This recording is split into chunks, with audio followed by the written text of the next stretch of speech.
Hi, this is Ryan Nager, and today we're going to talk about how to win your offer in this competitive market that we're in. So stay tuned. I'm going to share with you 6 tips that will make your offer outshine the rest.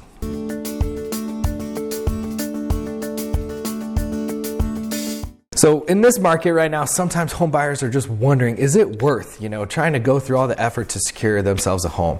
With such little inventory and only one offer being able to get chosen for each house, it can make the process feel very, very frustrating if you're not have the right tools at your disposal. So I'm going to share with you just a couple of the things that our buyers are doing, to help them give themselves a little bit better of a position of getting an offer accepted.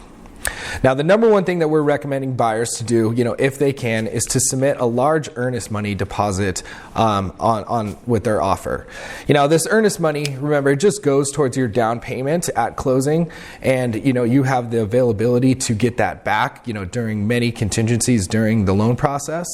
But to a seller, it shows that maybe you have a little bit more resources, and backing should anything fall through.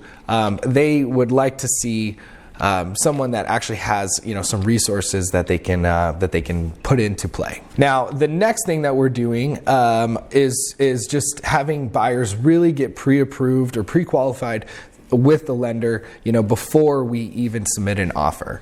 I know that's pretty basic. We want to talk to a lender, but having a little bit more education behind your numbers can give you the confidence to really make a strong competitive offer. One other thing that we are seeing people do is removing contingencies. One of those things is with the loan contingency. A lot of sellers are opting to take a cash offer because they feel like it is just easier.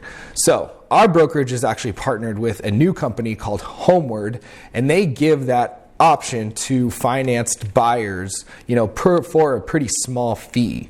So I can definitely talk to anyone that's interested about the details of this program. I haven't used it yet. We just rolled it out, but essentially it can make your financed offer a cash offer, which is pretty cool. Now, the third thing you want to try to do in order to be a little bit more competitive in the market is to give the seller some time to move out of their house. Sellers have to go somewhere too. So if they already don't have somewhere lined up, they might be dealing with just a competitive market, that you are. So if you have the option to give them a little bit of leeway on after closing, if they were to stay there for, a week, 2 weeks, a month, maybe 2 months, it can really, really help your offer situation, especially if you're able to do that at a very small to no compensation to the sellers. Now, number 4, I know this is a cliche and we've been talking about it for quite a little while, but it's writing a letter to the sellers. Buying and selling real estate is still such an emotional game, and if you do have a seller that is willing to look at your letter and maybe understand who is potentially buying their property, and you can convey them what your desires for their property are, and they like your story, that alone can help set you apart from maybe just a cash investor or someone that's not really willing to share what their plans are for that property. Okay, now the 5th and probably the most important item here is to write your best offer from the very beginning. We really don't expect a lot of negotiation or back and forth in today's market. Sellers are having multiple offers to get chosen from.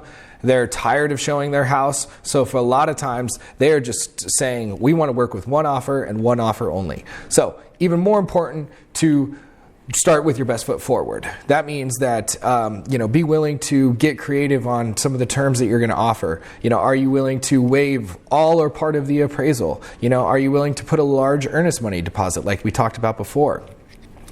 Or even just shortening the inspection time from, a typical 10 days to a 7-day window, can just make you look that much more appealing to that seller. And now the last and 6th item is to consider putting up a backup offer.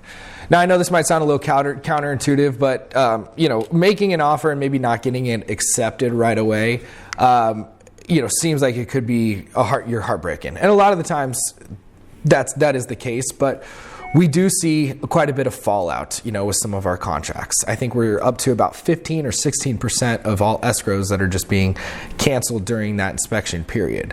So still be encouraged to write an offer, and we even have language and addendum that we can put in there that says, if that offer were to fall through, you're coming back to ours. So it's putting you in a position where if someone were to cancel, you can be the next one in line. And we've even seen about 3 or 4 of our buyers in the last year, get the home that they really wanted to because of this technique. So I hope that sheds a little bit of light about what we're doing. We've got other things that we can offer for our buyers, but just a quick little snippet. If you don't have anyone that's offering these things or kind of giving you very local market experience on what you need to do to get an offer accepted, our team would love to have an opportunity to work with you. Thank you again for watching, and we will talk to you soon.